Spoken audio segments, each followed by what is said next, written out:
Very brief excerpt from the report of the Air Force's Scientific Advisory Board, which they made recently upon completing a detailed review of the subject of the UFO. This is a statement. The committee concluded that in the 19 years since the first UFO was sighted, there has been no evidence that unidentified flying objects are a threat to our national security.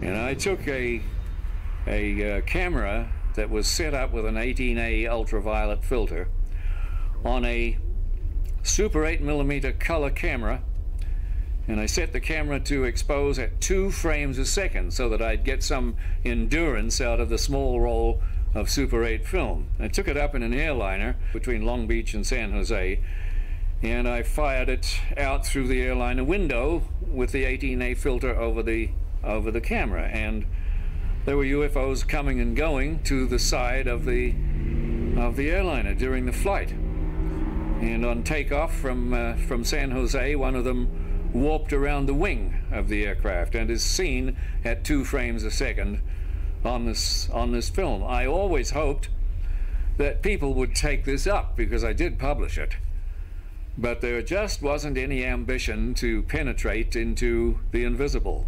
Everybody wanted ships from other planets with men in them. So that's where it's laid until this day.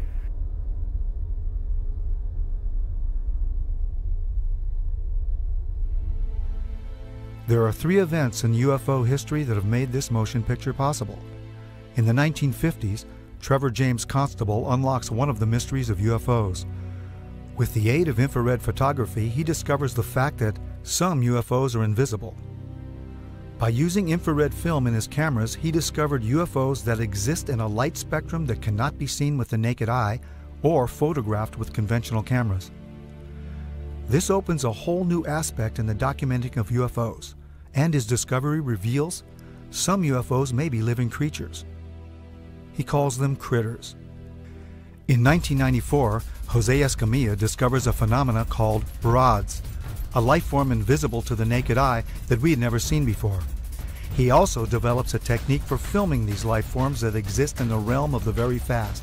He calls it sky fishing, using high-speed shutter settings on camcorders. In 1995, NASA stops airing live broadcasts from shuttle missions after UFO footage has been made public, creating a controversy about how much NASA really knows about their existence. Looks like you got an object right in front of you, Mark. Can you look out there? I'm not sure what you're talking about. Never mind. That same year, Martin Stubbs begins recording what will be 5 years and over 2,500 hours of uninterrupted live broadcasts from NASA's own downlink. Today, we have digital camcorder technology that enables us to capture UFOs in full color, high-resolution video. Invisible UFOs can now be captured in broad daylight by anyone. 2 camcorders of the same make and model are set up side by side.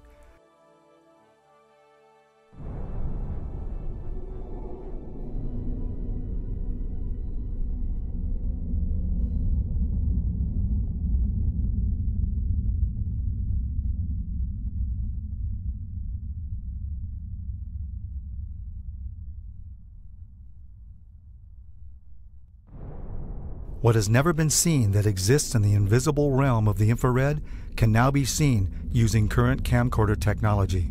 Within 15 minutes total that we saw the first group go by, it makes it all worthwhile when you're out there getting cold and a sore neck, looking up and just thinking that more people could do this.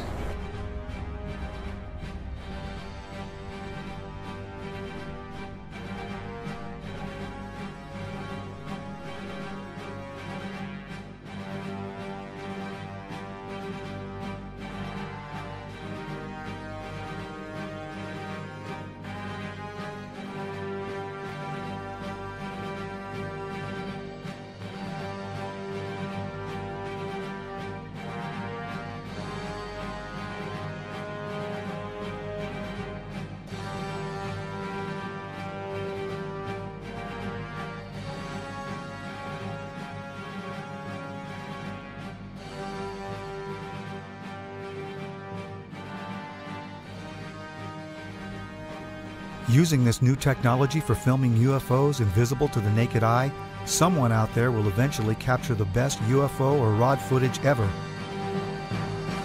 UFO research, however, is only a part of the story. I think it's long past time to open this up to the public. Give us information to the young people of the world in this country. They want to hear it. They want it. Give it to them. Don't hide it and tell lies and make stories. They're not stupid. Eventually, there's going to be something happen that will make all of them have egg all over their face, and they're going to have to admit that they haven't been truthful at all.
The nations of the world will have to unite, for the next war will be an interplanetary war.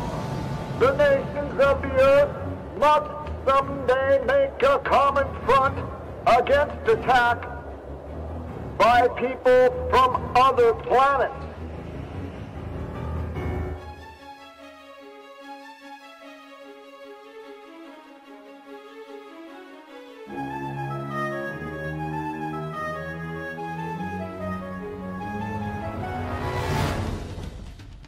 Anti-aircraft guns went into action against unidentified aircraft in the Los Angeles area, ordered by the 4th Interceptor Command at 2:25 a.m.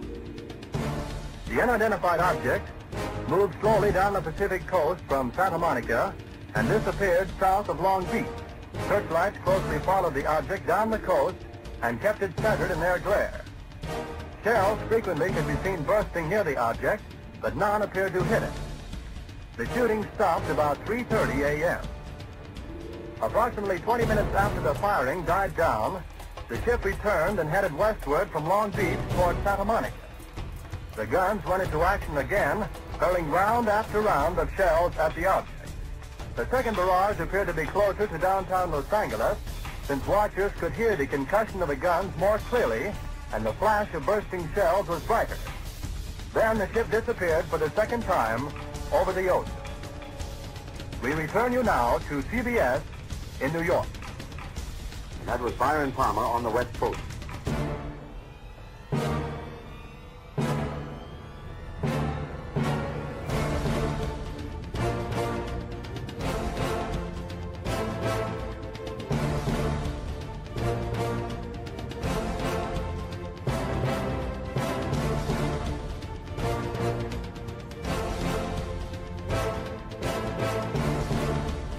The Battle of LA was the first time that our military actually fired upon a UFO. The next day, the military told the press it was nothing but a weather balloon. Another report was that they fired at nothing due to war nerves. The Army was not too pleased with these reports. If they could not bring down a weather balloon with almost 1,500 rounds fired and direct hits, then what would they be able to do firing at real enemy targets? This was the first time official denial was put into motion regarding UFOs. This was 1942, only a few months after Pearl Harbor. Our distinguished guest for this evening is Dr. Willie Lay. Well, now, is our own government, our own Defense Department, taking the flying saucer report seriously? They have to. After all, the Air Force, which is the one which is investigating, is charged with the defense of our skies. So if there's anything in the skies which they don't know and cannot account for, it makes them understandably uneasy. Major Donald E. Kehoe, a retired Marine Corps officer, insisted that the Air Force knew more than it was telling. We are being observed by some type of device which is ahead of us, far ahead of us, and is probably controlled by a highly advanced superior civilization. It has reached the point where many people in the Air Force have the same conclusion. In fact, the Air Force at one time had a top secret estimate that these things were interplanetary spaceships. Right now, if you report having seen a flying saucer, you open yourself up to ridicule too, which is something which is deplored by the Air Force. In other words, members of our audience who might, for one reason or another, see a flying saucer can make the reports to the Air Force and be rendering a service now, yes, and not invite ridicule. Instead of being a subject for ridicule and a big joke, actually is a serious matter which could affect the lives of all of us. Actually, most people who report a UFO sighting are patriotic citizens who have been mystified by something that they've seen, and through a patriotic sense, report it to the local law enforcement officials or to the United States Air Force base near them. The first reports were brought in by quiet and sober citizens, like Frank Manor. I looked north of me, and looked like a fallen star. It was red and kind of coming down, and on about a 45, and so then I watched it, and I was going to see if it landed, and then maybe go down and see what it was. And when it got to the top of the trees, it stopped, and a blue and a white light come on it. And I looked at it, and I thought I was seeing things. Frank Manor's UFO remained over his swamp for more than 4 hours. His children saw it, his in-laws saw it, residents of the area saw it. And I saw it looked to be shaped like a pie. I could see the front of it. I just saw the round front, and I could see the light on either side. I just wanted to stay there and keep my eyes glued to it. I couldn't leave. But I can't fathom it because it seems so unreal. William Van Horn, Hillsdale's undertaker and civil defense director, also spotted the UFO and was with his Geiger counter the next day, checking a mysterious perfect circle where the UFO had been seen. No one photographed it, but Sergeant Newell Schneider of the Sheriff's Office remembered it well enough to draw it. No, it moved very rapidly at any speed, or rather any direction it wanted to go. Why it could change and go to the right or the left or go crossways without hesitating a bit. What do you think it was? Well, if they call it a flying saucer, that's what it is. The Air Force sent its chief scientific consultant on UFOs, Professor J. Allen Hynek, to check the Michigan sightings. Dr. Hynek agreed that the good citizens of Michigan had seen something in the marshlands. He thought they had seen marsh gas. They, as children on the farm, had many experiences with swamp lights, and that this was obviously the thing that it was, and they couldn't understand why the people in Michigan got so excited over swamp lights. Dr. Hynek's belief in marsh gases was not exactly welcomed by Ann Arbor Sheriff Douglas Harvey, who had some interesting things to tell me. Because if he's going to say it's marsh gases, I'll tell you now, in all due respect to Professor Hynek, he's all wet. I think this is a flowered-up deal, because last night he was in my office, and this is what my statement will contain, and at 11 o'clock he had no statement whatsoever to make. He told me he had no idea what it was, but he said the Pentagon said that he had to make a statement tomorrow. He said, I don't know what I'm going to say. I see. So overnight he comes up with this theory. Right now, if you report having seen a flying saucer, you open yourself up to ridicule. Well, you can look at here. Look, beer bottles thrown. Look at my windshield. What would you think if somebody was throwing beer bottles at your house, standing out in the middle of the road screaming, you nut, you're fanatic, and all that? What would you think? You open yourself up to ridicule. Are you sorry now that you did tell people what you saw? Yes, I am. I'm sorry because not that it's not the truth, but it's just the idea, the reaction of the people. They think you're a nut. Tell you the truth, that's just what they figure you are. And I'm not going to take it no more. I don't want nobody down in here. I just leave me alone. You open yourself up to ridicule too, which is something which is deplored by the Air Force. Is deplored by the Air Force. Is deplored by the Air Force. And if the thing lands right there by that pump, I'd never say a word. And he got out and talked to me. I wouldn't tell nobody. That's just the way I feel. I'm bitter and disgusted in the whole matter. According to the United States Air Force, in following a policy which is set probably fairly high in the Pentagon, there are about 250 or 300 extremely incompetent airline and military pilots in this country. The airlines let them continue to fly even though they have reported UFOs. The Air Force has been accused from time to time of hiding information about UFO. What do you have to say to that, Colonel Taffy? Well, these charges are absolutely untrue. We have not been hiding anything. Now, this is not an attack on the Air Force spokesman or the project spokesman. They are simply following orders to explain away all UFO sightings as quickly as possible when they become public and deny that UFOs really exist. UFOs were fairly new, and even though there had been sporadic reports throughout the late 1800s and early 1900s, they were simply nothing to worry about. Flying saucers had been reported and photographed worldwide. They were not an issue because the sightings, although seen by pilots and close to Army bases, did not seem to pose any kind of threat. They were simply passed off as strange lights or sightings of atmospheric and weather anomalies by untrained civilians who were seeing things that were easy to explain. After the attack on Pearl Harbor, it became apparent that our military needed to control who or what flew into our airspace. Radar was the newest technology for detecting anything in our skies that was not acknowledged to be our aircraft. The Battle of LA was an example of an unknown aircraft that was immune to all that our anti-aircraft guns could deliver. Nothing could bring this one object down. What was our military going to do to control this unknown threat? What would happen if the public found out these things were real and there was nothing we could do to stop them? The only solution was to deny that there was any kind of threat from something we had no control over, something we could not stop. The solution included an official denial that would last over 60 years. The Air Force and the CIA hired and commissioned the top astronomers, scientists, and experts of those times to become the authorities on the subject of UFOs.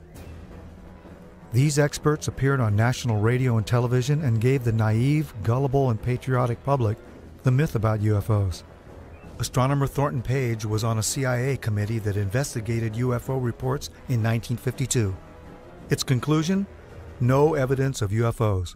Even highly regarded astronomer Carl Sagan was placed by the Air Force as a consultant on a scientific panel to deny the existence of UFOs.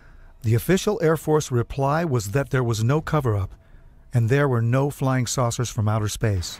I would like to close by reading a very brief excerpt from the report of the Air Force's Scientific Advisory Board, which they made recently upon completing a detailed review of the subject of UFO. This is a statement. The committee concluded that in the 19 years since the first UFO was sighted, there has been no evidence that unidentified flying objects are a threat to our national security. This was to become the greatest story ever denied.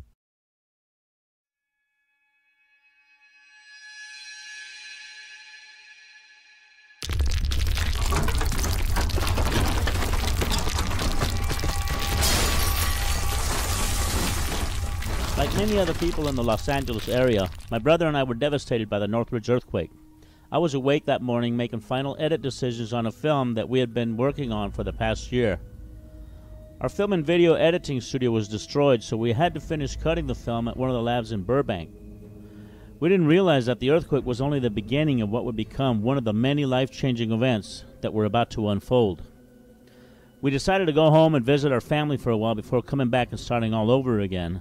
We went back to Roswell, New Mexico, which is our hometown, and a couple of months later we filmed the first broad daylight footage ever taken of UFOs over the Roswell area. We compiled an enormous archive of broad daylight UFO activity at Midway, which is where we all grew up, and which is located just 9 miles south of Roswell. Midway is also the place where the rods phenomenon was discovered.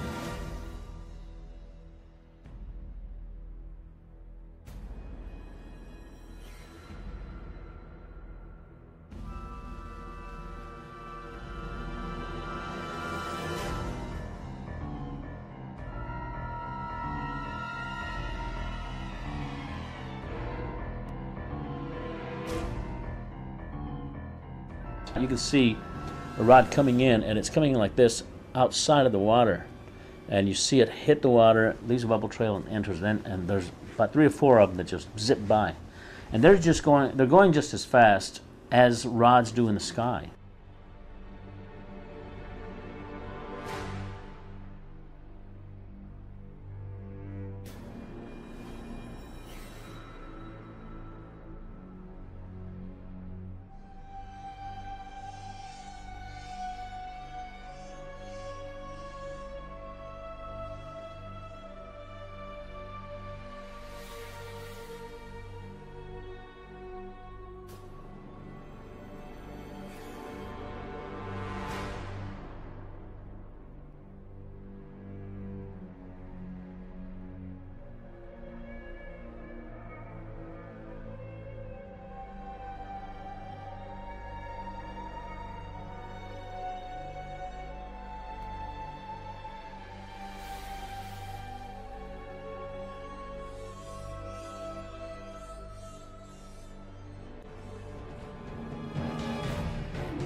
The rods are just one part of an enormous panorama of life that is veiled from normal human sight.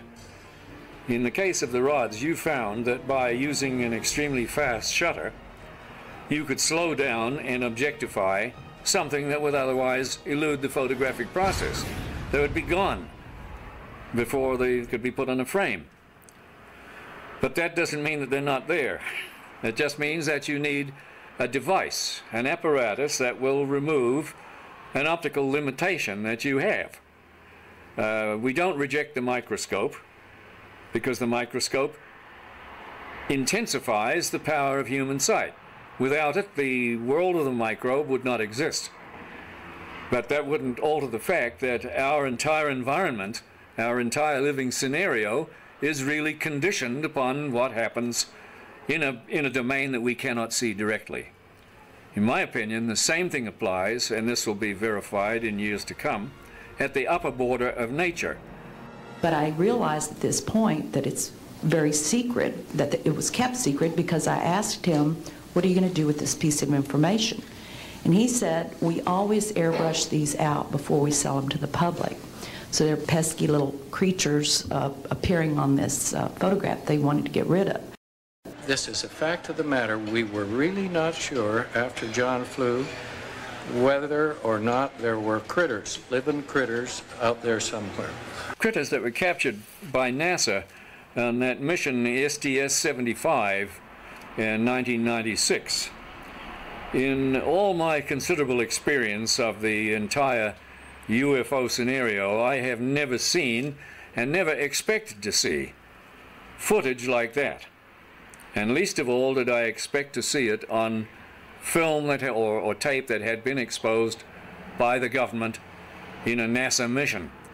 The shuttle Columbia in this mission was equipped with a very sophisticated and expensive ultraviolet camera. It was sensitive to the near ultraviolet. And when they were up at 300 miles above the atmosphere, they launched from the Columbia a small satellite with a tether.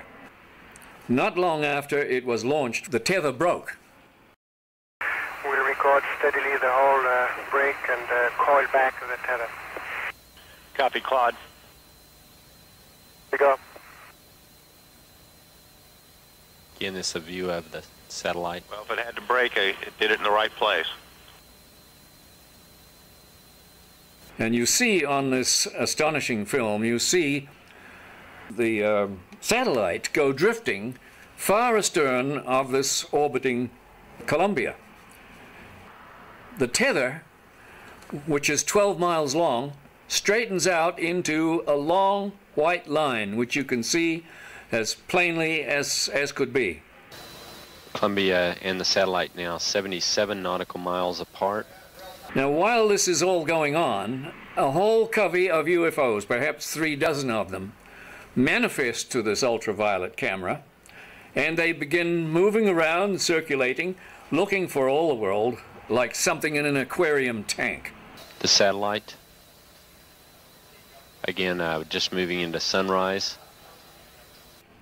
Now, Houston, of course, down on the ground, is getting this feed from the Columbia, and they ask the astronauts in the shuttle, what can they see? What is it they can see? You guys getting the image? Franklin, we see a long line, a couple of star-like things, and a lot of things swimming in the foreground. Can you describe what you're seeing?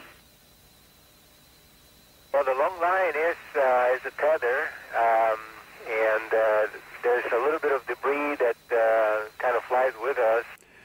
It is like a brilliant white bar. It looks like a neon sign, and it's 12 miles long. Now, what this does is give you a sort of cosmic ruler by which you can get an idea and an estimate of the diameter of the UFOs that are flitting around down there. Now, when you see them go behind the tether, that means that you can use that tether like a ruler to measure their diameter. And those things that are down there going behind the tether are between 2 and 3 nautical miles in diameter.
One of the things you see over and over again is you see UFOs materialize into the ultraviolet while you watch.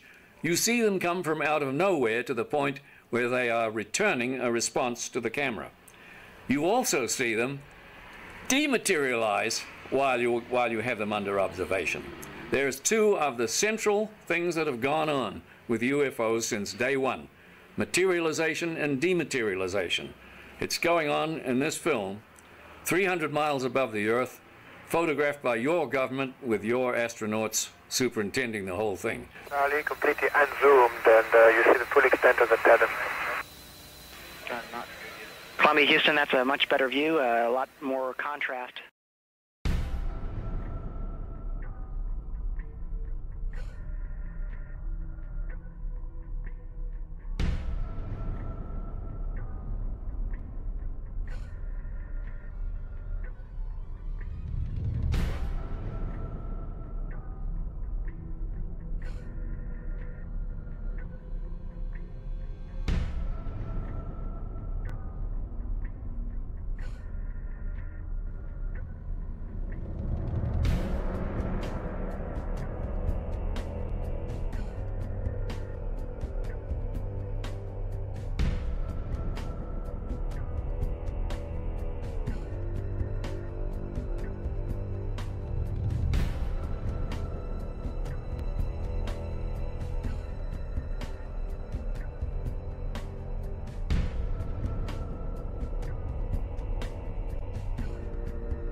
It's not an infrequent occurrence out there.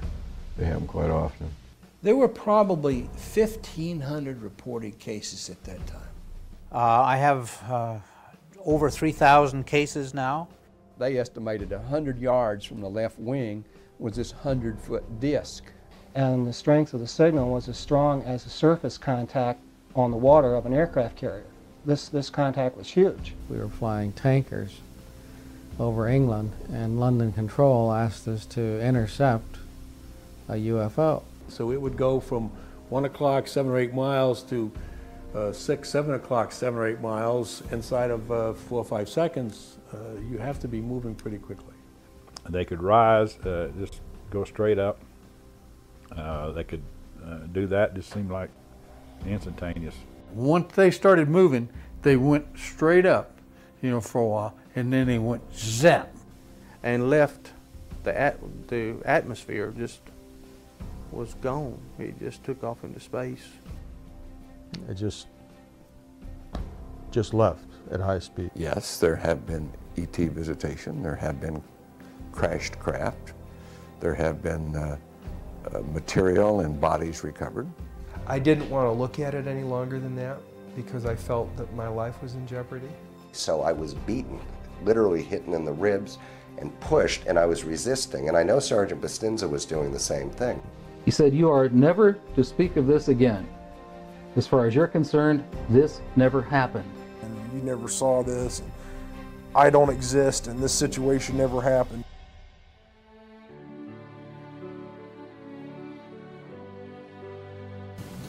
We are here today to disclose the truth about a subject that has been ridiculed and questioned, denied for at least 50 years. The reason we are coming forward now is that we are asking for the U.S. Congress and for President Bush to move towards an official inquiry and disclosure on this subject. Morning, ladies and gentlemen. My name's Clifford Stone. I was a Sergeant First Class, United States Army. My name is Dwayne Arneson. I served 26 years as a communication electronics officer in the U.S. Air Force. My name is John Callahan. I'm a retired FAA employee. I was the division manager for the Accidents, Evaluation, and Investigation Division. My name is Don Phillips. I was in the United States Air Force and had worked with certain intelligence agencies of the United States government. These are people who have been inside the CIA, NSA, NRO, Air Force, Navy, Marines, Army, all divisions of the intelligence and military community, as well as corporate witnesses, contractors to the government. My name is Dan Willis. My name is George Filer III. My name is John Maynard. My name is Donna Hare. My name is Carl Wolf. My name is Harlan Bentley. My name is Mark McCandlish. And these are folks who have been involved in so-called black budget or covert unacknowledged projects. These unacknowledged special access projects are taking in at least $40 to $80 billion per year. And they are sitting on technologies that can change the world forever. My name is Charles L. Brown. My name is Michael Smith. My name is Robert Solis. My name is Carol Rosen. I have had grown men weep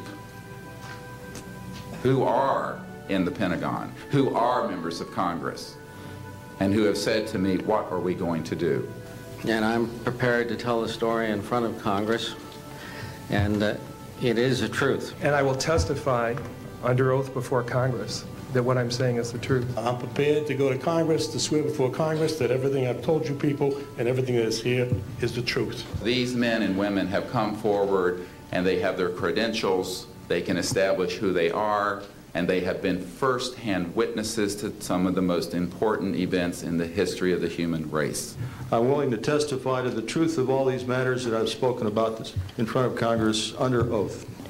I'm willing to testify before Congress that what I'm saying is true. And I am prepared to testify in detail concerning these events and their truthfulness before Congress. These statements are true. I'm willing to testify under oath before Congress. That I will testify under oath as to what I say is true, and I will do so before Congress. I will testify before Congress if necessary and explain exactly what happened. And I will testify before the Congress under oath about everything I have said and more. I have personally briefed a sitting director of Central Intelligence, James Woolsey, President Clinton's first CI director. I have personally briefed the head of the Defense Intelligence Agency, the head of Intelligence Joint Staff, members of the Senate Intelligence Committee, many members of Congress, members of the European leadership, the Japanese cabinet, and others. And what I have found is that none of them are surprised that this is true, but they are uniformly horrified that they have not had access to these projects. A lot of people talk about conspiracies over a shadow government. I'm willing to testify before Congress that these black operations do exist. I nearly became part of it. but I saw the light, I think. Or was it? And I got out. And that's it. We have to disclose what we know. And I am willing to testify before Congress under oath, or before any other organization, that what I witnessed was true. This whole project of bringing this out in the open will probably take other people too. But myself, I'm 73 years old, and I've had a good life and no regrets, and I've loved this country, and I've been a Christian all my life since I was about 11 years old, and so I believe God wants this known. And I believe the cosmos wants this known. I know we're not alone in the universe. I know that the absence of evidence is not evidence of absence. It's evidence that has been denied to the American people.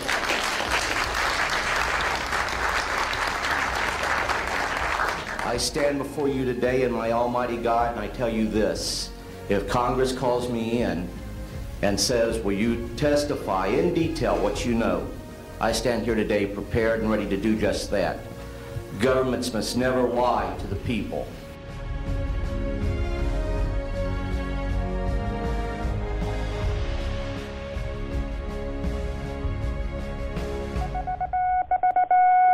Headline edition, July 8, 1947.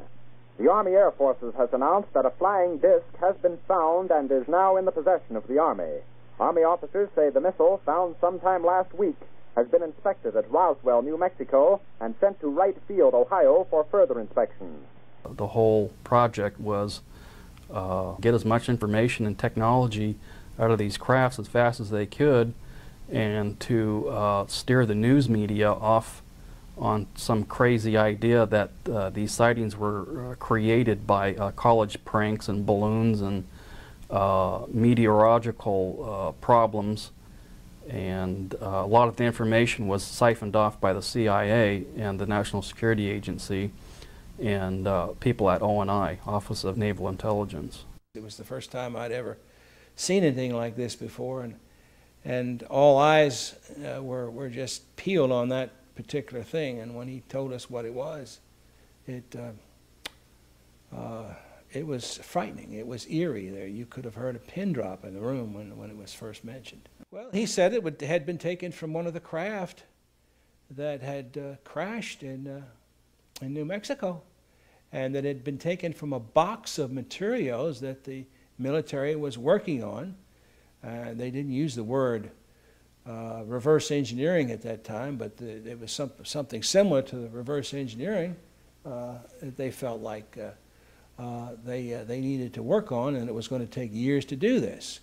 I was a duty officer that night, and I went to the veterinarian section, and one of a sergeant I knew very well was sergeant of the guard that night. I told him, Sarge, how's everything around here? And he said, fine, sir. I told him, you know, they told me to be careful to watch this area because you have a sense of something sensitive here. He said, you want to see it, sir? I told him, yeah, let's go look. And I knew this sergeant very, he was a master sergeant. I went back, and there was 5 crates there, like 5 or 6, I think it was 5. I lifted one up, and here's this body there and floating in fluid. First I thought it was a child because it was small. Then I looked at this head and all, right away, and this was only happened in a matter of seconds. Then I put the end back down, and the head was different, the arms were spindly, the body it was gray. So right at that moment I figured, I don't know what this thing is.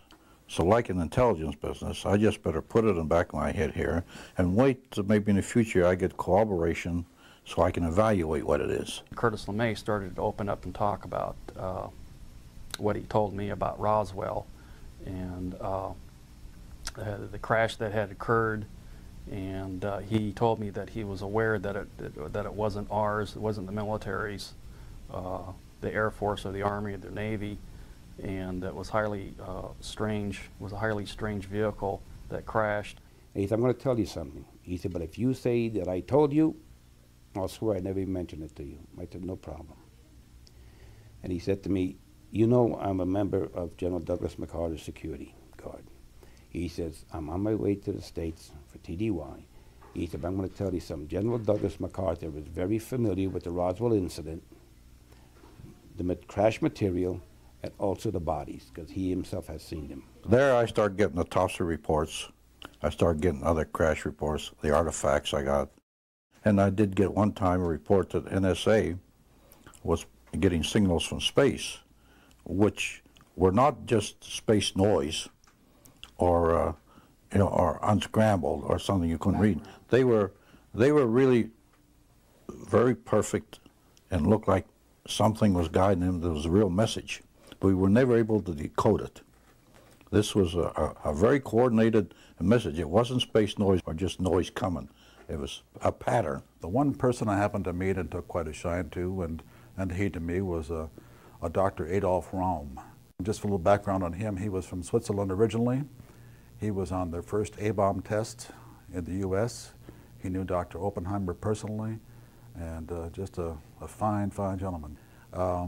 One night after supper and after a few martinis, I jokingly asked Adolf, I said, what do you know about the little gray men that are supposedly on ice here at Wright-Patterson? And I can distinctly recall his face turning ashen white. His voice got very stern, and he said, Arnie, he says, all I can tell you is that they were not weather balloons, and we will not talk about it again. You understand? And there was no uncertainty in my mind that we wouldn't talk about this further. We can safely say that, yes, there were some captured craft in Roswell, New Mexico, and yeah, they were real. And yes, we really did get some technology from them. And yes, we really did put it to work. How many bodies had been recovered? Don't know.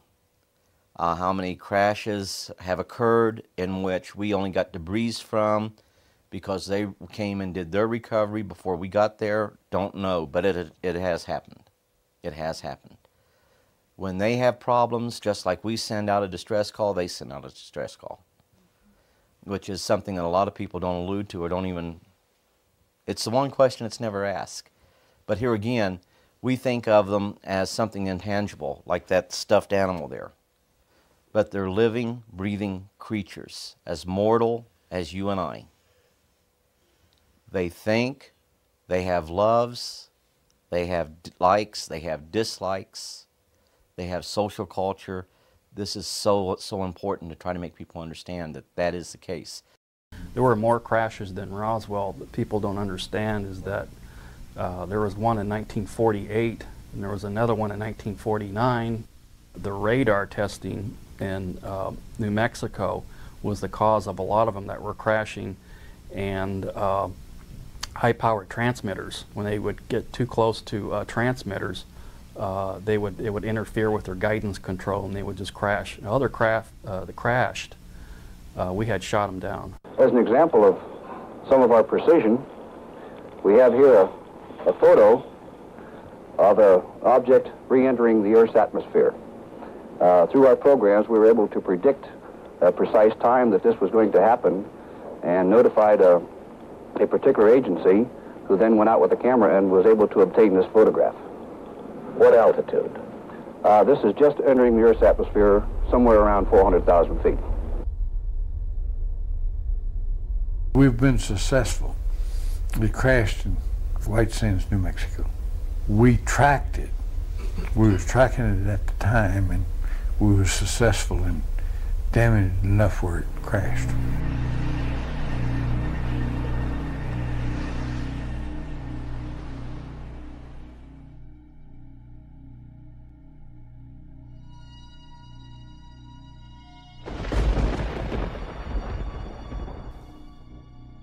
I can verify, corroborated by the people that I have worked with and do work with now. He made a comment that was really funny at that particular point. I didn't really connect it with anything until later. He says, "You have no idea at all what we're about, do you?" And I told him, "No, sir, I don't." He says, "Well, someday the technology will be out there that has been totally back-engineered." Went right over my head at that particular point. When we gave the information out, we gave it out, and and insisted they take the patents. But also we put a little bit of a requirement on there. Requirement, feed it back to us for the competitive edge of the Army. Take the patents, make all the money you want, but give it to the American people and give it to the world. The Japanese, they interviewed me, and I told them when we put the integrated circuit out, we also gave it to you. He also had fiber optics laying there. They didn't know what these things were. They figured they were wires of some sort, but didn't know how they operate. The interesting thing that shows you that we have not achieved the point of where these fiber optics are is my dad would also hold them in his hand, and when he closed his hand around them, the ends would be glowing.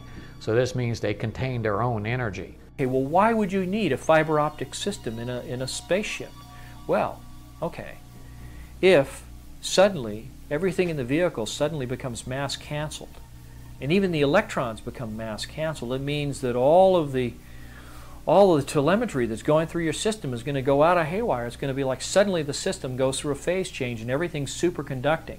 Why use fiber optics? Because photons have no mass, supposedly. So they're unaffected.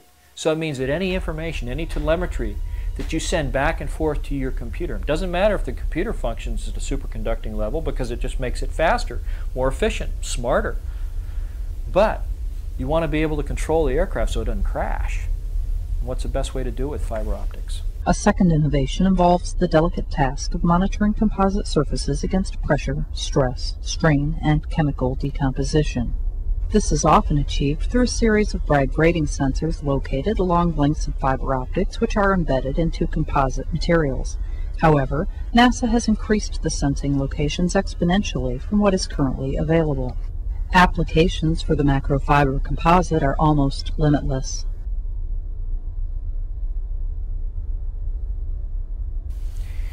They had a big black curtain that divided the hangar into two different areas, and that behind these curtains was another big area, and inside this area they had all the lights turned off, and they go in, they turn the lights on, and here are 3 flying saucers floating off the floor. No cables suspended from the ceiling holding them up, no landing gear underneath, just floating, hovering above the floor. Deanne Divis with United Press International. Could you please address the vehicle that there was a drawing displayed of?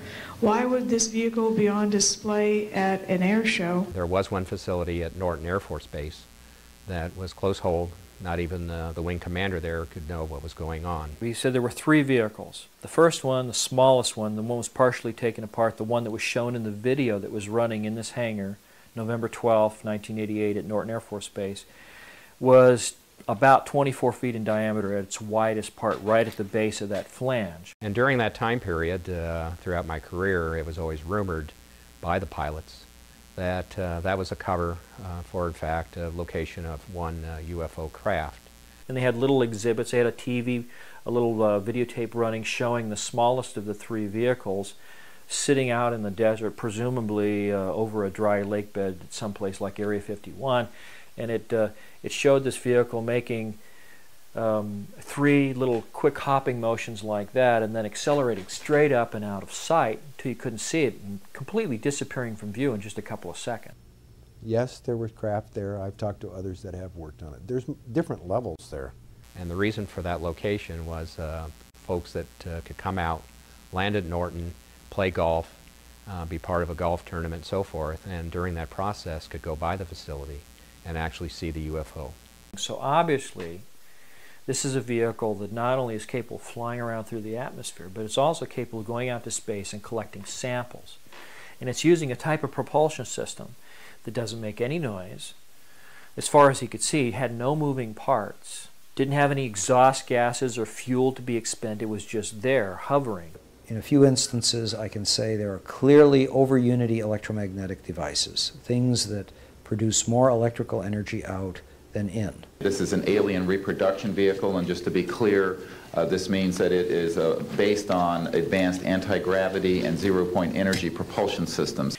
The next biggest one was 60 feet in diameter at the base. There are corporations such as SAIC, Lockheed Martin, Northrop, and others that deal specifically with this issue, with advanced energy and propulsion systems connected to UFOs. And I think that what has happened, from the best we can tell, from insiders that have briefed me for now about 8 years, is that we have lost control of these projects from a constitutional law perspective because the infrastructure within military intelligence and corporate channels is so well funded and so complex and labyrinthine that there are compartments within compartments within compartments, and people who are in the Congress who make inquiries, and in fact President Clinton, when he made inquiries, were simply denied access, as you heard earlier that President Carter was denied access. Oh, by the way, and the largest of 3 vehicles was about 120 to 130 feet in diameter. I mean, that's massive when you think about it. It's just huge. The reason it's called alien reproduction vehicle is that it's based on the study of extraterrestrial vehicles, but it is manufactured by human military intelligence, aerospace contracting arrangements. We are not in Kansas any longer.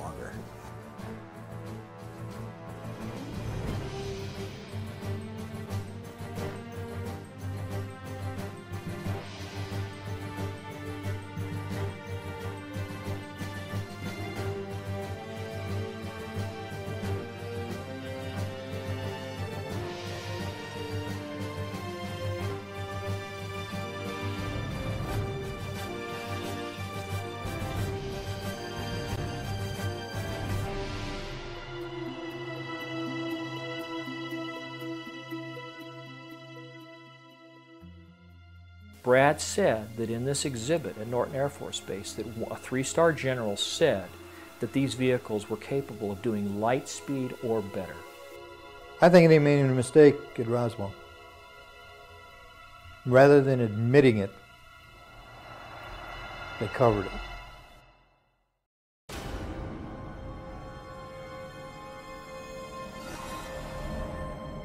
Gemini 7 here, Houston, on your 8. One clear, 7, go ahead. Approach you at 10 o'clock high. This is Houston, say again, 7? I said we have approach you at 10 o'clock high. Roger.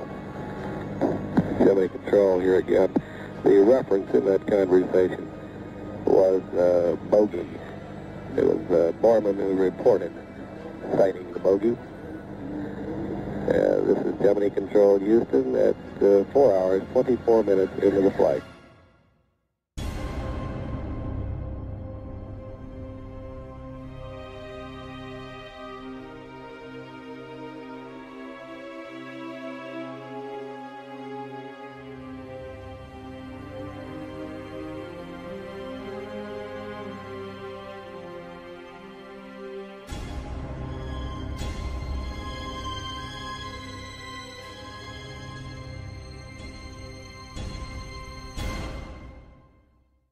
Our moon is an object that exists in our immediate space.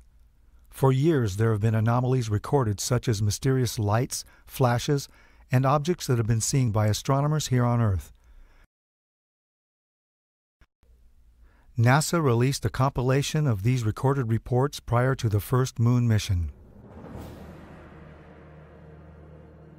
In 1962, Carl Sagan spoke on the possibility of discovering alien artifacts on the moon, stating that forthcoming photographic reconnaissance of the moon from space vehicles, particularly the far side, might bear these possibilities in mind.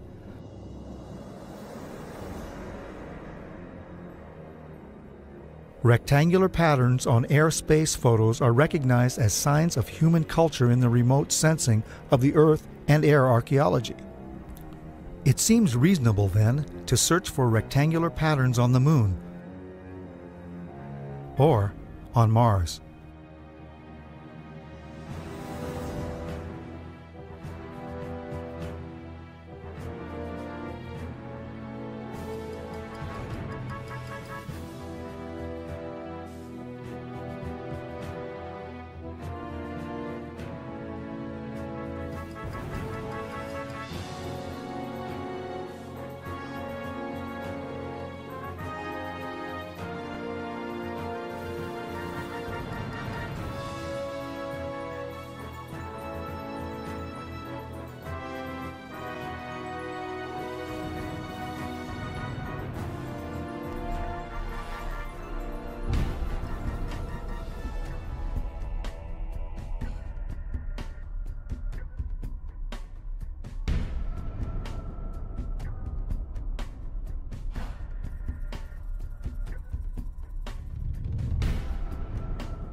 I walked into the photo lab in the restricted area, and this was between missions.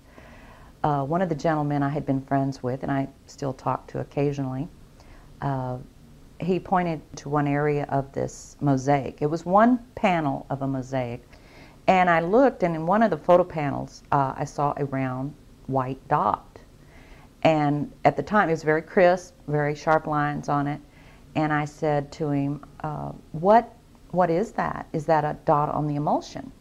And then he's grinning, and he says, dots on the emulsion don't leave round shadows on the ground. And there was a round shadow at the right angle, at the correct angle, the sun shining on the trees. I saw pine trees.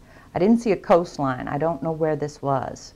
And I said, is this a UFO?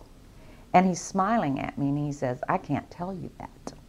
I can't tell you that. What I knew he meant was, it was, but he couldn't tell me. So I said, what are you going to do with this information?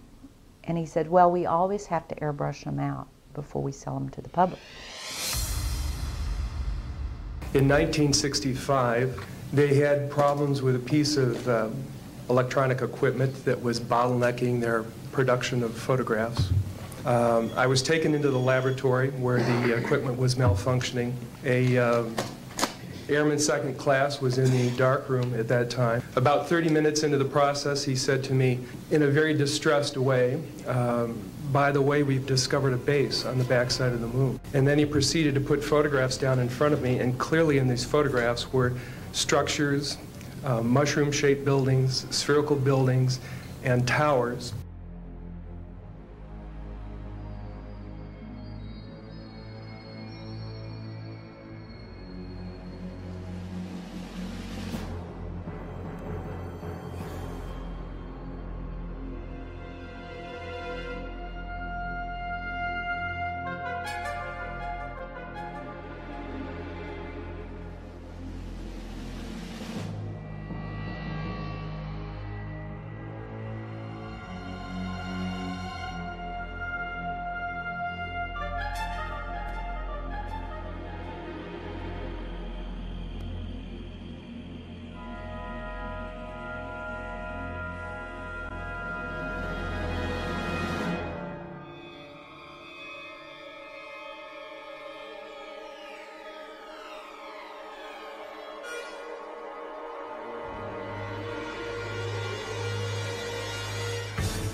In 1959, the U.S. Army completed a plan for a manned military outpost on the moon.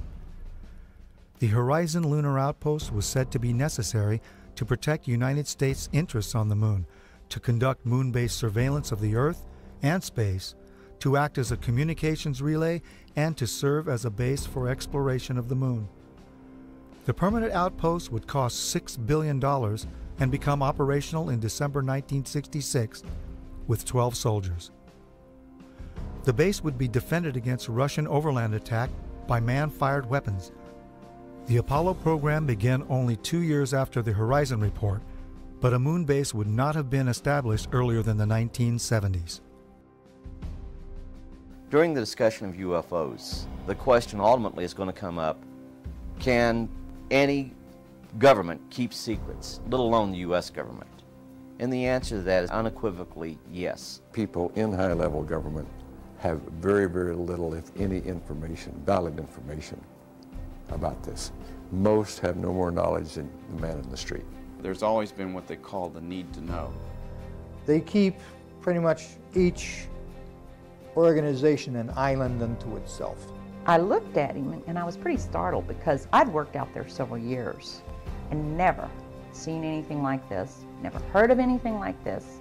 I had a top secret crypto clearance, and I could go into areas where my commanders, some commanders could not even get in. He was a civilian but had done a lot of work with NASA on a lot of committees and what have you. And I think his problem was the fact that he hadn't heard about this. They can't get in there because they don't have the need to know, even though they have the same clearance as the guy that gets to go in there. He knew that he was very important because he was on a lot of committees in NASA. And since he was very important but hadn't heard about this thing, this couldn't be true. The UFO secrets can be kept secret from other people who have the same security clearance. And then he said a very curious thing. I wouldn't believe it even if it was real. This is a direct quote from his email to me. I would not believe this even if it was real. And the truth is, they have hidden things like UFO and extraterrestrial information from us for years. Not just the current era, but back before the 1900s. There's about 38 levels above top secret. The highest is cosmic. That's, okay, I'll tell you right off now, that's UFOs, aliens, and particleization. Now, like you heard a while ago, there's only probably about 25 people in the world that know things that are known at that level. No president has had that level, has ever been cleared for that level. Eisenhower was the closest. Eisenhower wanted somebody to be in charge. He tried the CIA director, and it didn't work. CIA was working primarily for itself. Most of the intelligence directors of the services were working for themselves. What happened was Eisenhower got sold out.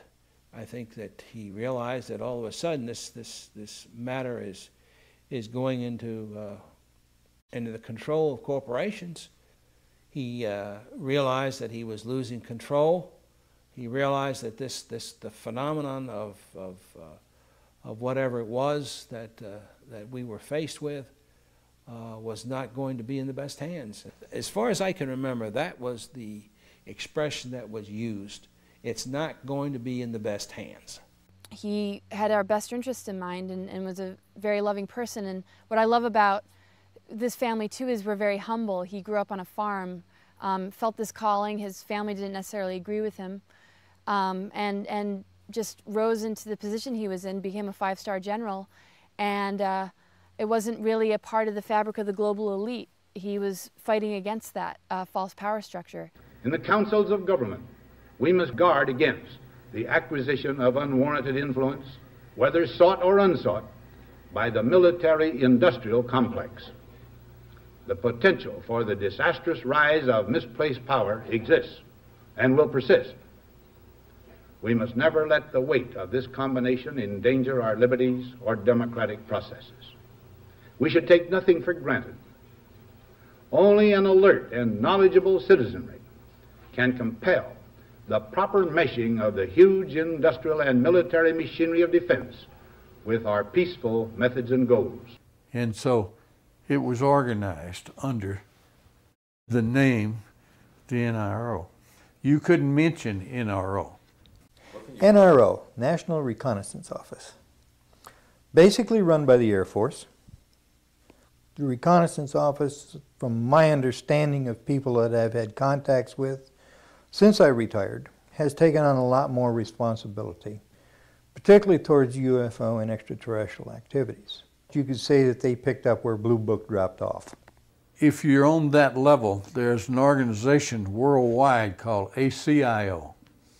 That's Alien Contact Intelligence Organization. If you pay your dues and you follow the rules, you can benefit, your government is allowed to benefit from that organization's information. Henry Kissinger headed some sort of a study group back in the 50s to study the ramifications of this information if it had leaked through a credible source. In fact, Jimmy Carter was not brought into the loop. They, for some reason, the group, the control group, they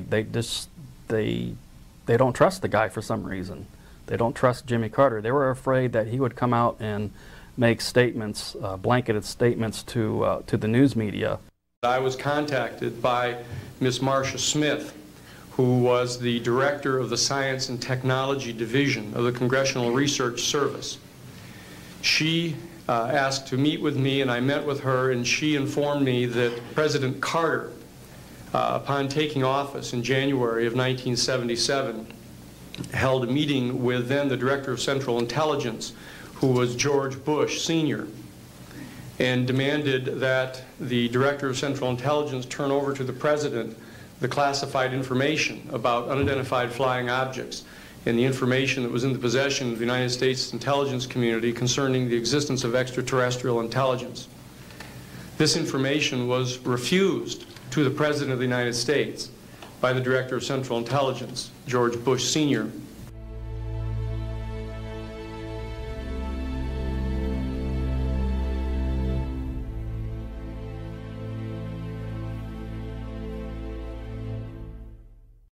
He told us we could not talk about this to anyone, including any of the other crews, our spouses, our family, even amongst each other. So we could not discuss this at all. In the military, they do ridicule you, because I was ridiculed a few times.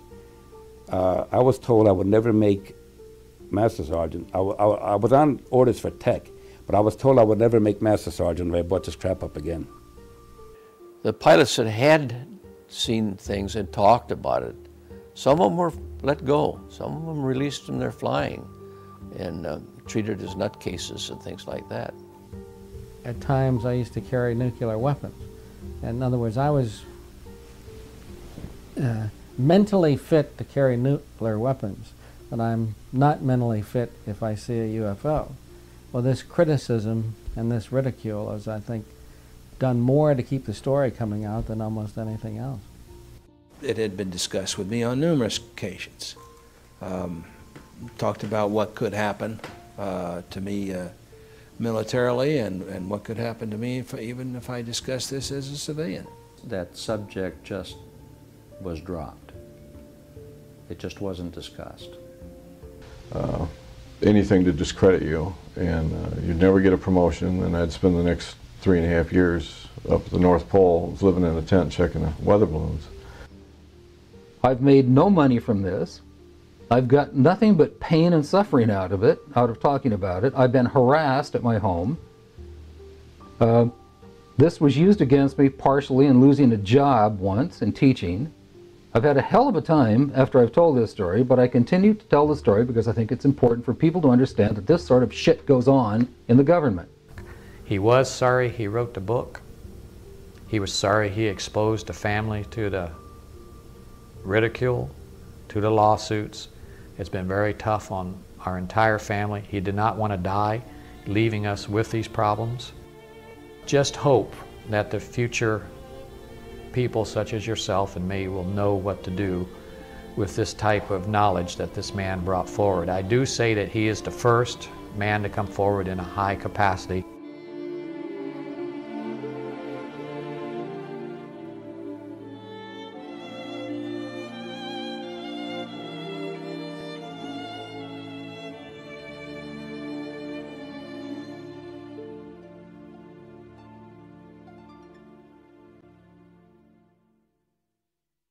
Measures have been taken by agencies to terminate people who appear to be inconvenient or troublesome through knowing too much.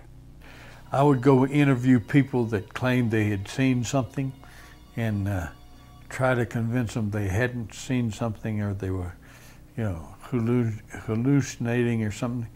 Well, if that didn't work, another team would come in and give all the threats and threaten them, their family, and so on and so forth. And they would be in charge of discrediting them, make them look foolish, or so on and so forth. Now, if that didn't work, then there was another team that put an end to that problem, one way or the other.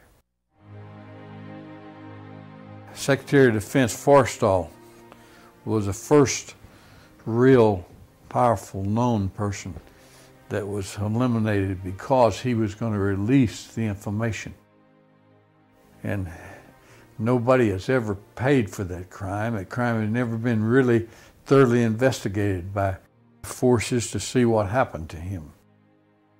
But most people know that he was thrown out the window of the hospital, and he wasn't killed by being thrown out the window, but he never got up alive.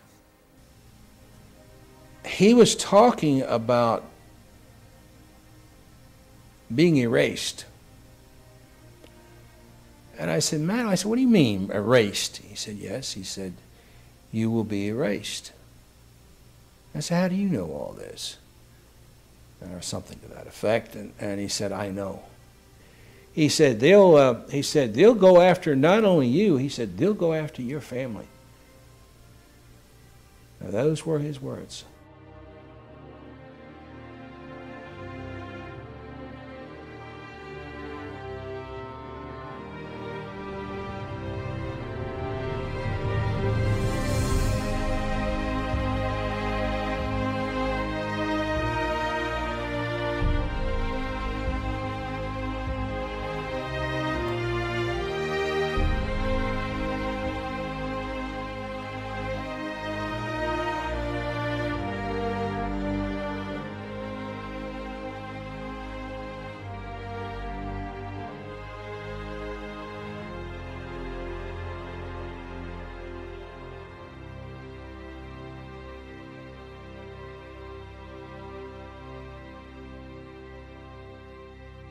And they're yelling at me, and they're hollering and cursing, and you didn't see anything, you know, and we'll do you and your whole goddamn family. And they're you know, it was basically that for about 8 or 9 hours. These guys, they're just off on their own. There's no oversight, no control, and they just do whatever they want. They don't, I mean, and they're evil, man. These people are evil. Basically, it's an oversight group intermingled with the National Security Council and the National Security Planning Group. They have full control. They have no congressional oversight whatsoever. They answer to nobody except for the President of the United States. But they're trying to push it aside away from the President. When I was a corporate manager of Fairchild Industries in 1974 through 77, I met the late Dr. Werner von Braun in early 74. At that time, von Braun was dying of cancer, but he assured me that he would live a few more years in order to tell me about the game that was being played, that game being the effort to weaponize space. Weapons in space is still a big enigma. Black covert operations. Von Braun's purpose in life during the last years of his life, his dying years, was to educate the public and decision makers about why space-based weapons are dumb, dangerous, destabilizing, too costly, unnecessary, unworkable, undesirable. The strategy that Werner von Braun taught me was that first the Russians are going to be considered to be the enemy. In fact, when I met him in '74, they were the enemy, the identified enemy. We were told that they had killer satellites. We were told that they were coming to get us and control us, the dirty commies, that whole story.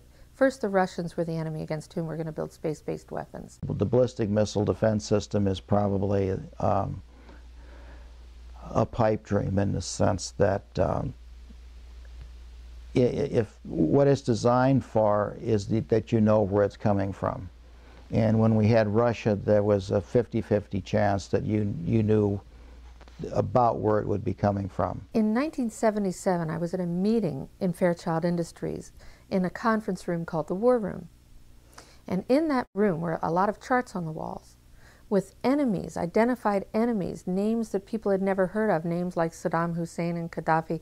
But we were talking then about terrorists, the potential terrorists. No one had ever talked about this before, but this was the next stage after the Russians against whom we were going to build space-based weapons, these terrorists.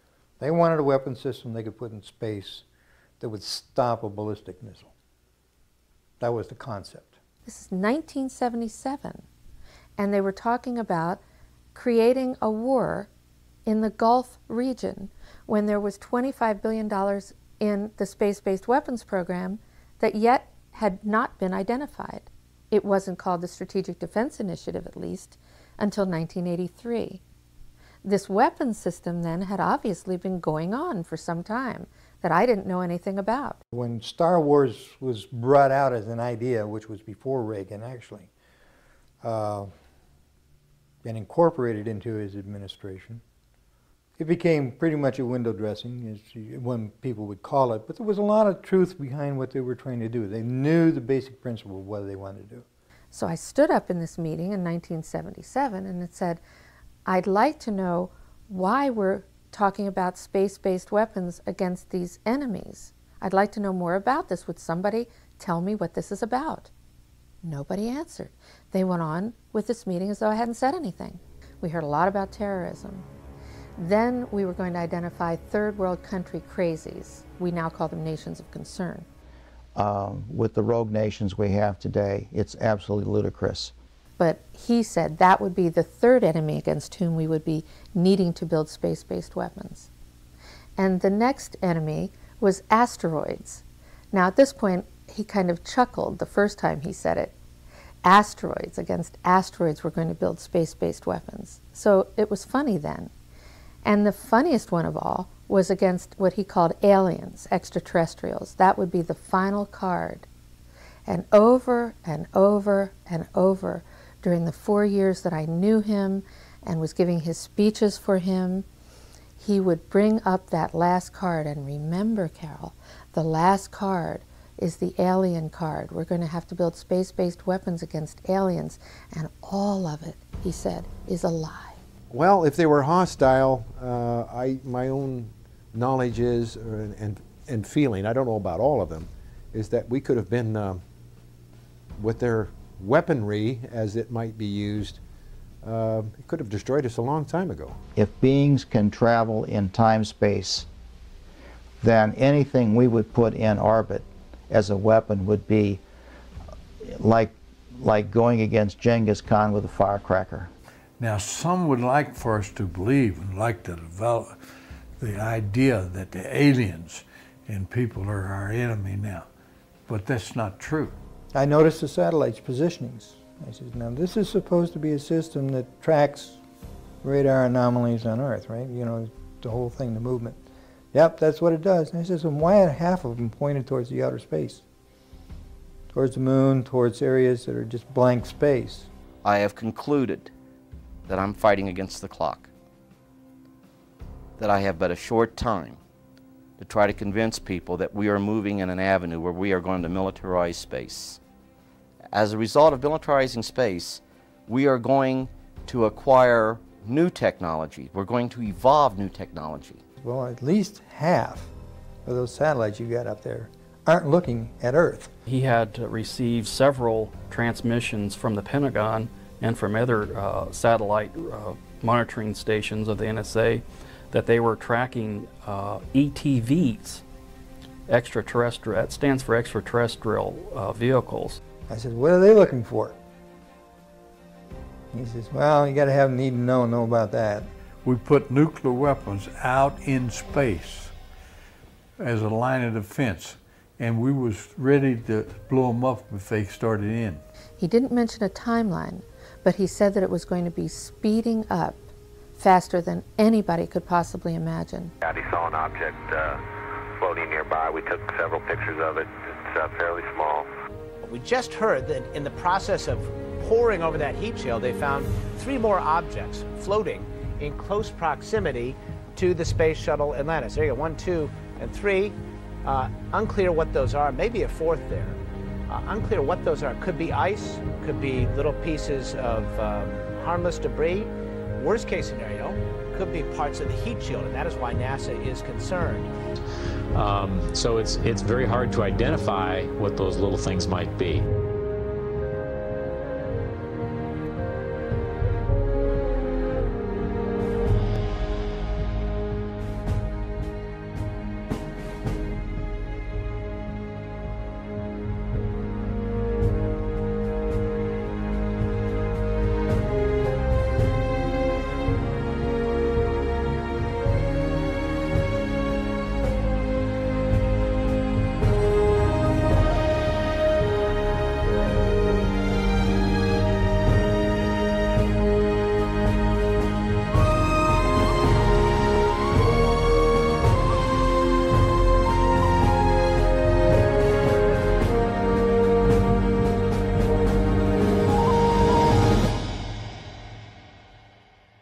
We are going to acquire new technology. We're going to evolve new technology that's going to lead us into interstellar travel.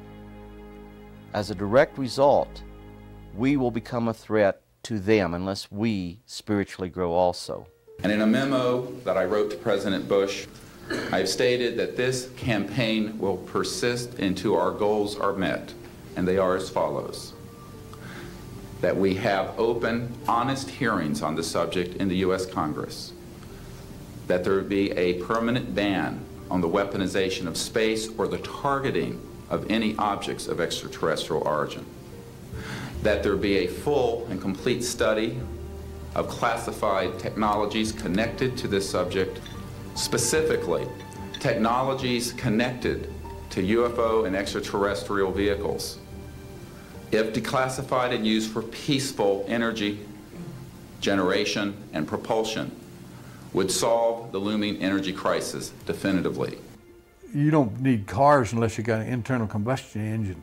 Well, if you have one of these units, you know, that's about 16 inches long and about 8 inches high and about 10 inches wide, then you don't need to plug into Kit Carson, the local electric company. It burns nothing, no pollution, okay? It never wears out because there's no moving parts. In the top, our news here at 6 o'clock, an age-old dream becoming a reality. A local inventor has discovered a way, hear this, to use water to run your car. It's a major breakthrough that will no doubt make motorists happy. And as Ralph Robinson explains, the Pentagon is also showing lots of interest in this project. Water has always been considered a precious commodity, but Stan Meyer's invention may make it even more valuable. He has developed what's called a water fuel cell. It has taken the place of his old gas tank. The water fuel cell breaks down water molecules into oxygen and hydrogen. The hydrogen is used to run his dune buggy. I don't care if you use rainwater, well water, city water, ocean water. If you don't have any fresh water, go ahead and use snow. If you don't have any snow available to you, then use salt water because there's no adverse effect to the fuel cell. Meyer started working on this project 4 years ago. He's not a scientist. He isn't even a chemist. In fact, he never graduated from college. Myers was determined, he says, to design something to protect this country from oil embargoes. And we have calculated that if we take the dune buggy from Los Angeles to New York, we would roughly use 22 gallons of water. The Pentagon flew a lieutenant colonel in last week to look at Meyer's invention. There is talk of possibly using it in the Star Wars defense program and to run Army tanks. Myers is currently perfecting a water fuel cell for cars. It will cost about $1,500. He says it won't need any maintenance, and you won't have to replace it. It'll be at least 2 years before the fuel system goes into mass production. The day it happens will be one the fuel industry hates, but it'll put a smile on the face of those who've had to say at one time or another, fill her up.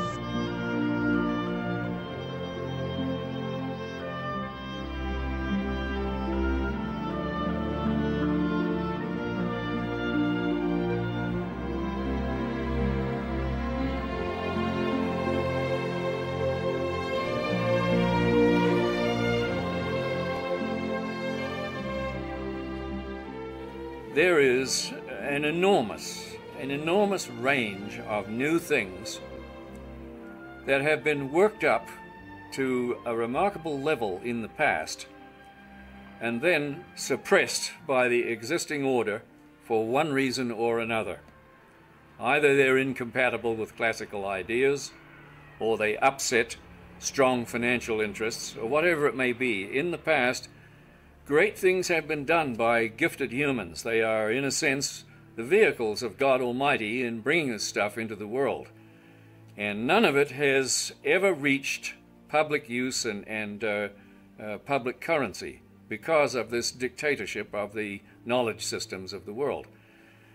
Video, and in particular projects like this one we're on now, they reveal that you can do to these ancient, seemingly ancient discoveries what was not possible or feasible 50 years ago. It was simply beyond technical capabilities, and the means of distributing what you discovered were all in the wrong hands.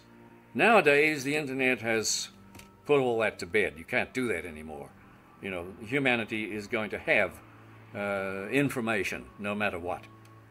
So I see in the things that I know about and have been personally involved with a great horizon for producing an endless series of productions like this that will bring this stuff out of the limbo where they've been shoved and into the full light of day, where some of the bright young people who are now on the earth can make them into blessings for mankind.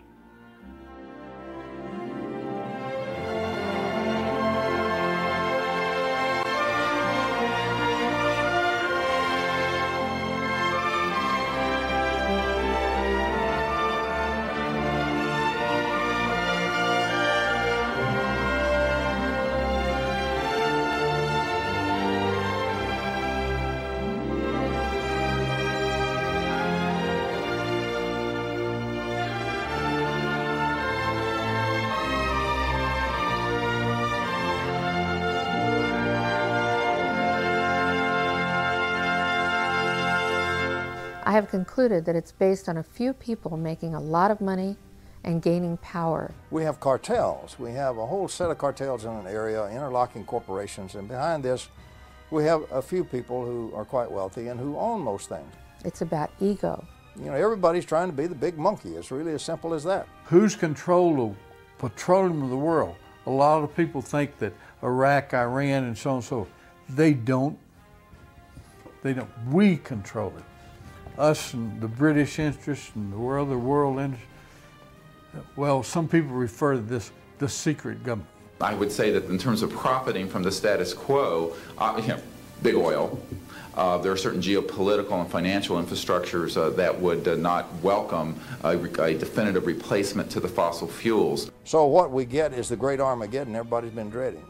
It's about a few people who really are playing an old, dangerous, costly game for their own pocketbooks and power struggle. People in power right now don't want us to know is that this free energy is available to everybody. I will tell you, and we can prove this with other scientists who are ready to come forward, that we already have a complete replacement for any fossil fuels or ionizing nuclear power plants. We don't need them, we haven't needed them, probably have not needed them since the time I was born. The quote cover-up of this issue that has been going on for the last 50 years is probably the biggest single threat to our democratic society. This is the greatest strategic threat to survival of the United States and in fact of civilization itself. It still bothers me that I've seen all this, I know all this, and like I'm walking around like with the answer and nobody wants to ask the question.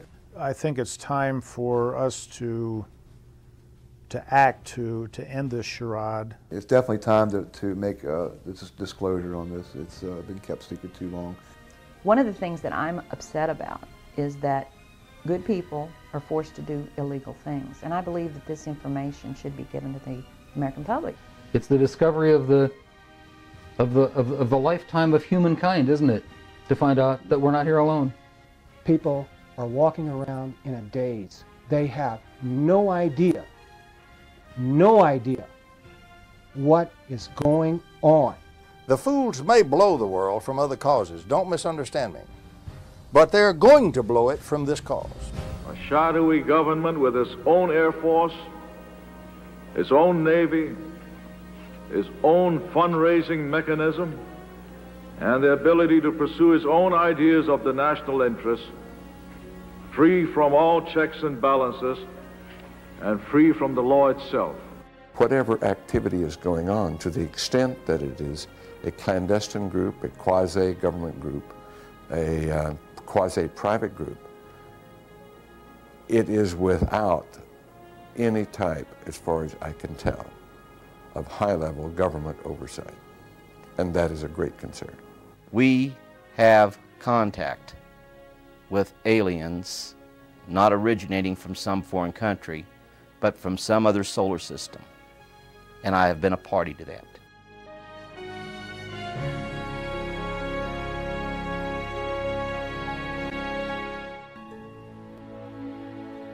Houston, Apollo 8, over. Hello, Apollo 8. Loud and clear. Roger. Please be informed there is a Santa Claus. That's affirmative. He is at that point to know.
Time of 7 days, 13 hours, and 17 minutes. This is Mission Control, Houston.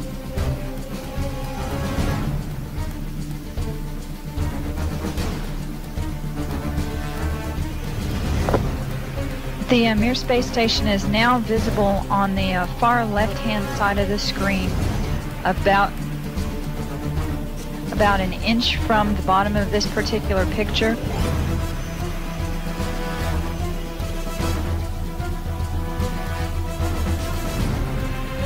And there were also a number of shooting stars in that view. The camera has now moved to a point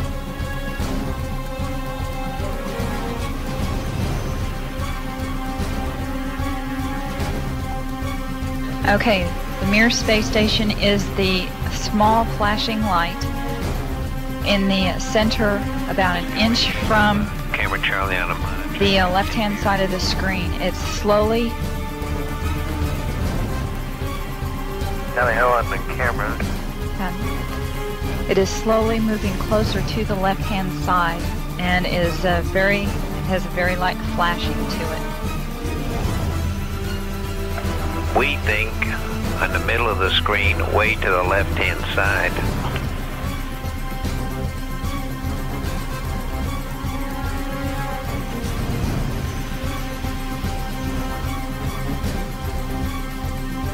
And we've seen a lot of meteors.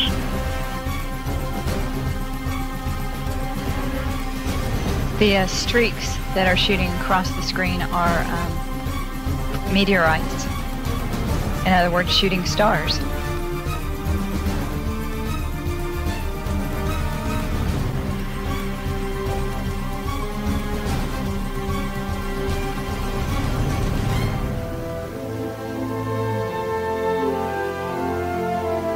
We think you can see a flashing light just a little bit to the left of the center of the screen, very faint.